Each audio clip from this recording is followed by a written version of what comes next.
Hello friends, आप सभी का स्वागत है टेक्निकल कोड यूट्यूब चैनल पे। तो इस वीडियो में हम देखेंगे मल्टी प्रोसेसर्स क्या होता है और मल्टी कंप्यूटर्स क्या होता है और इसके बीच में डिफरेंस क्या है। ये सब कुछ आज हम इसी वीडियो में देखेंगे। तो बिना देरी करते हुए चलिए शुरू करते हैं। ये बहुत ही बेसिक एंड इम्पोर्टेंट कॉन्सेप्ट है, multi processors and multi computers के बारे में जानना। ठीक है, इन नाम में ही आपको पता चल जाएगा क्या होता है। ठीक है, मल्टी प्रोसेसर्स। ठीक है, मल्टी यानी क्या होता है, मेनी। ठीक है, प्रोसेसर्स क्या होता है, बेसिकली प्रोसेसर क्या होता है, अ processor is a machine which process something. ठीक है, और प्रोसेस क्या होता है, and एक कुछ एक्शन को परफॉर्म करना। ठीक है, अब मल्टी प्रोसेसर्स क्या होता है कि एक से ज़्यादा प्रोसेसर को हम क्या कहते हैं, मल्टी प्रोसेसर कहते हैं। ठीक है, मल्टी कंप्यूटर्स यानी क्या होता है, एक से ज़्यादा कंप्यूटर्स को हम क्या कहते हैं, मल्टी कंप्यूटर्स कहते हैं। ठीक है, अब देखिए मल्टी प्रोसेसर्स, ठीक है, यानी कि एक से ज़्यादा प्रोसेसर्स को होना। ठीक है, अब देखिए मैं एक सवाल पूछता हूँ, मुझे अगर कंप्यूटर को उसकी जो स्पीड है उसको इंक्रीज करना हो तो मुझे क्या करना चाहिए। तो ऑब्वियसली दो चीज़ें हैं हमारे पास, या तो उसका जो प्रोसेसर है उसको इंक्रीज करना पड़ेगा, या तो उसको मल्टीपल कंप्यूटर्स जो कि अटैच करना पड़ेगा। तभी तो हमारा जो कंप्यूटर की जो स्पीड है, जो उसका परफॉर्मेंस है, वो इंक्रीज हो पाएगा, है कि नहीं। और ये इसी के बीच में दो कॉन्सेप्ट आता है। ठीक है, यही है multi processors and multi computers. तो जान लेते हैं। देखिए मैं एक पीसी लेता हूँ, ठीक है, एक पर्सनल कंप्यूटर लेता हूँ, उस पीसी के अंदर तीन प्रोसेसर रहते हैं, तीन प्रोसेसर डालता हूँ। ठीक है, पहला है CPU 1 और दूसरा है CPU 2 और तीसरा है CPU 3। और एक तीनों क्या है, प्रोसेसर्स है। ठीक है, प्रोसेसर्स है। ठीक है, और ये तीनों क्या करते हैं, एक ही मेमोरी को क्या करते हैं, अ, एक ही मेमोरी के अंदर डेटा को डेटा से कम्युनिकेशन करते हैं, डेटा कम्युनिकेशन करते हैं। ठीक है, प्रोसेसर 1, प्रोसेसर 2 एंड प्रोसेसर 3, तीनों प्रोसेसर्स एक ही मेमोरी के साथ डेटा कम्युनिकेशन करते हैं। ठीक है, मतलब एक ही मेमोरी से जुड़े हैं। ठीक है, और एक पर्सनल कंप्यूटर के अंदर, एक ही कंप्यूटर के अंदर तो तीन प्रोसेसर्स है, और वो तीनों एक ही मेमोरी के साथ शेयर्ड है, यानी कि एक ही मेमोरी के साथ डेटा कम्युनिकेशन है। ठीक है, तो यहाँ पर क्या हो रहा है बेसिकली, जब एक कंप्यूटर के अंदर एक मल्टीपल प्रोसेसर आ जाता है, जो एक उसकी परफॉर्मेंस है वो तो ऑटोमेटिकली क्या हो जाता है, वो स्पीड हो जाता है कि नहीं।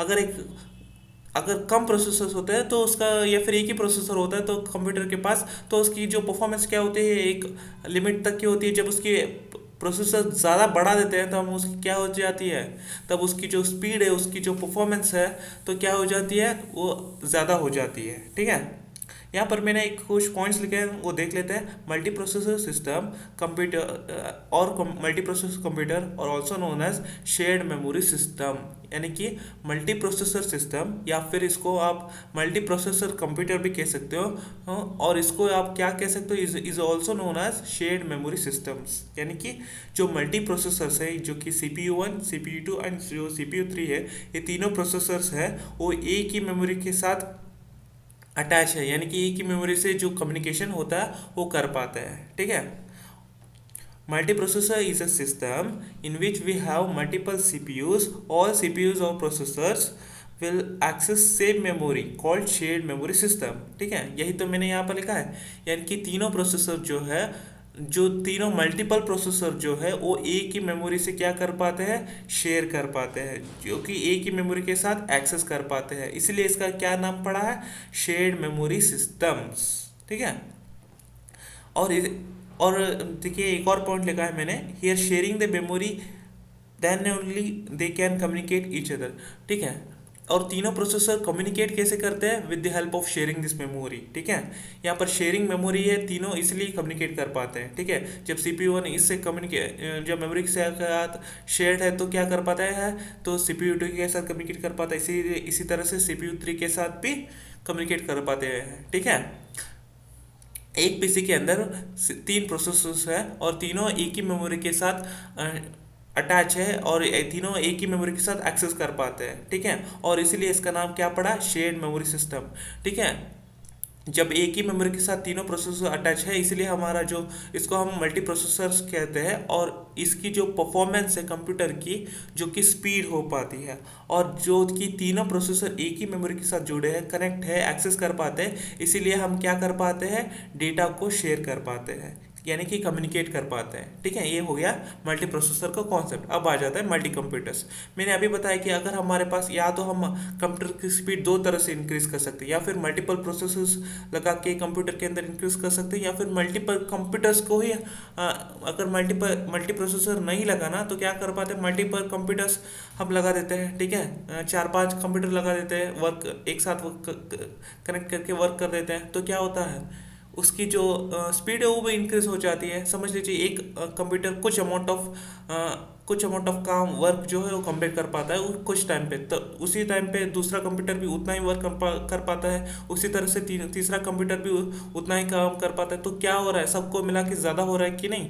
तो इस तरह से हम ज़्यादा कंप्यूटर मिला के भी हम जो कि उसका जो काम है, जो हमारी जो वर्किंग स्पीड है विथ लेस टाइम, उसे हम इंक्रीज कर पाते हैं। वो कैसे, इस डायग्राम और इन पॉइंट्स के थ्रू हम देखेंगे। ठीक है, देखिए यहाँ पर मैंने एक रफ पीसी डायग्राम बनाया है। ठीक है, ये PC1 और ये PC2 और ये PC3, ये क्या है, एक कंप्यूटर है। एक रफ डायग्राम मैंने बनाया है। ठीक है, और इसके अंदर ये मैं यहाँ पर मैंने क्या लिखा है, M1 M2 M3, यानी कि मेमोरी 1 मेमोरी 2 मेमोरी 3। ठीक है,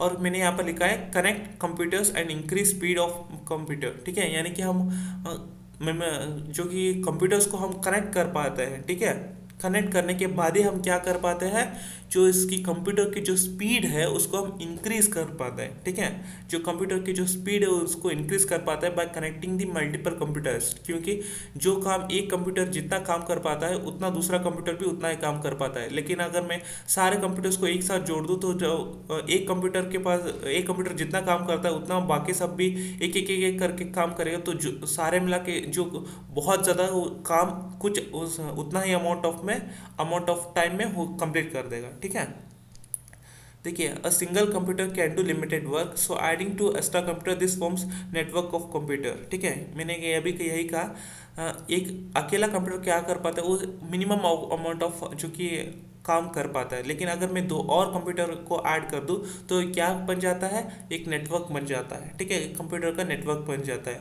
और इस तरह से हम जो कंप्यूटर की जो स्पीड है उसे इंक्रीज कर पाते हैं। ठीक है, मैंने अभी एक और बता दिया कि एक कंप्यूटर जो कि एक लिमिटेड टाइम पे वो कुछ वर्क कर पाता है, उसी तरह मैं अगर दो कंप्यूटर को और जोड़ दूँ एक उसी कंप्यूटर के साथ, तो क्या हो जाता है, तो जो तीनों काम कर पाते हैं, जो कि उतना ही टाइम पे बहुत ज़्यादा काम हो जाएगा। तो जो उसकी स्पीड है, कंप्यूटर की स्पीड है, वो क्या हो जाएगी, इंक्रीज हो जाएगी, यानी कि लेस अमाउंट पे ज़्यादा वर्क काम हो जाएगा। ठीक है, here every computer have separate memory. यहाँ पर देखिए M1 M2 एंड M3।